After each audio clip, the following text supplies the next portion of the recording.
Have you ever looked into the eyes of someone you love and felt like they weren't really there anymore? Maybe it's the friend who drinks too much, the brother who drowns in anger, or the parent who hurts everyone they love. It's heartbreaking to watch because you know the good inside them, but something darker has taken hold. What if I told you that Stoic philosophy, ancient wisdom forged in the fires of real human suffering, holds the keys to helping those we care about defeat their inner demons? This isn't just about advice. It's about saving lives, preserving your own peace, and learning to love powerfully, even when it's hard. Stay with me, because in the next few minutes, I'll share 5 transformative Stoic ways to confront and overcome the demons that haunt our friends and family. This might just be the video that shifts everything. Let's dive in. Way 1. Understand the demon, not just the person. Before we can help someone heal, we must first understand what's truly hurting them. Stoicism teaches that every destructive behavior, whether it's addiction, rage, manipulation, or depression, stems from a misguided perception of reality. People don't usually choose evil. They fall into it when they believe they have no other choice. Marcus Aurelius said, "Whenever you are about to find fault with someone, ask yourself the following question: what fault of mine most nearly resembles the one I am about to criticize?" This isn't about blame, it's about connection. When your friend lashes out or your sister lies again, don't focus solely on the behavior. Ask, what fear are they running from? What pain are they hiding? Every demon has a name: shame, abandonment, insecurity, resentment. When you can name it, you rob it of some of its power. Approach them not as a judge, but as a mirror. Speak calmly. Ask sincere questions. Be the only person in their life who tries to understand rather than fix or punish. This doesn't mean tolerating harm. Stoicism also teaches boundaries, but understanding helps you respond with wisdom, not emotion. You can offer a light even if they still choose darkness, because sometimes seeing someone finally see you is the first step toward them seeing themselves. Way 2. Live as an example, not as a savior. Here's a hard truth. You can't save someone who doesn't want to be saved, but you can light the path. In Letters from a Stoic, Seneca wrote, "Long is the way by precepts, but short and effective by examples." Words may fade, but actions echo. That means living with discipline, integrity, and stillness. Not for performance, but because it shows what's possible. If your cousin struggles with impulsiveness, let them see your calm. If your father is drowning in negativity, let him feel your peace. If your friend is buried in shame, let your presence radiate unconditional acceptance without losing yourself. We often think that healing others requires intervention, but more often, it requires inspiration. Let your life be proof that strength doesn't mean control. It means inner control. That you don't need to shout to be heard. That you don't need to bend to pain. You can transform it. People may not change the day they see you rise, but they will remember it when their knees hit the floor. So stop trying to be their savior. Just be the standard. And when they're ready, they'll follow. Way 3.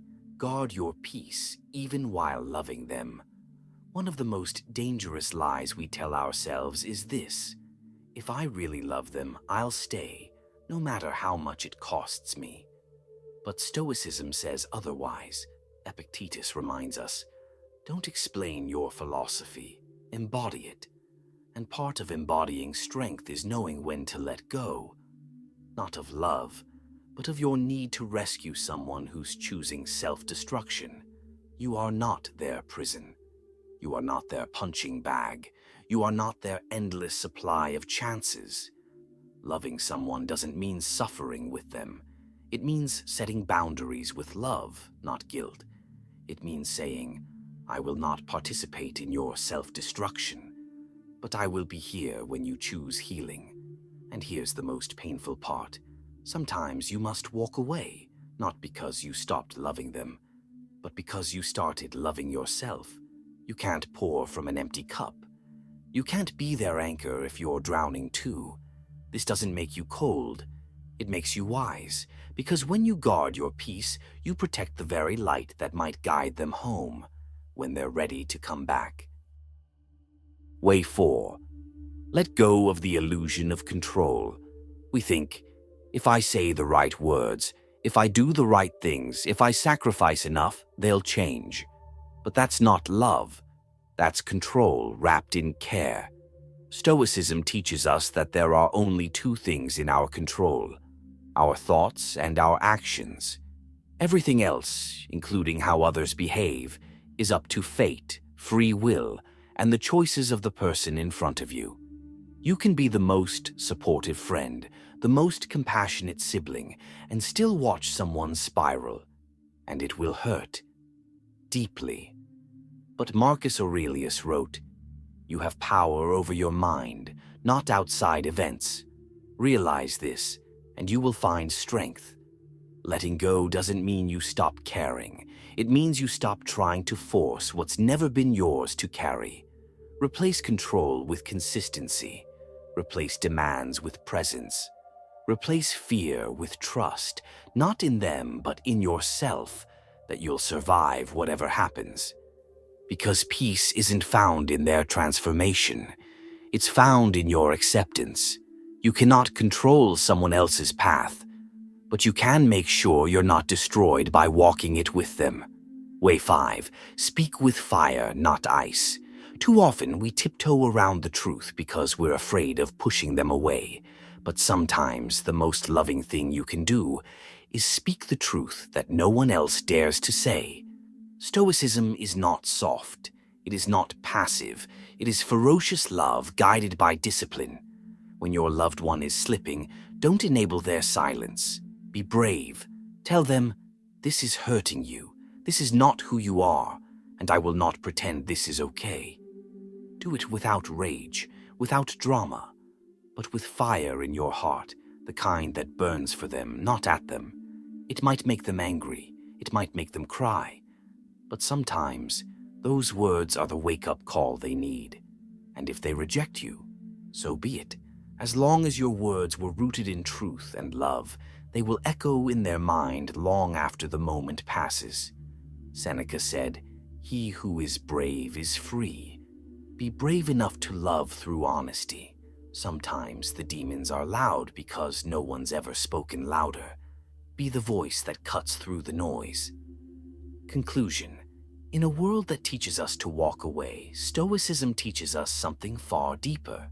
How to stand strong in storms, not just for ourselves, but for those we love.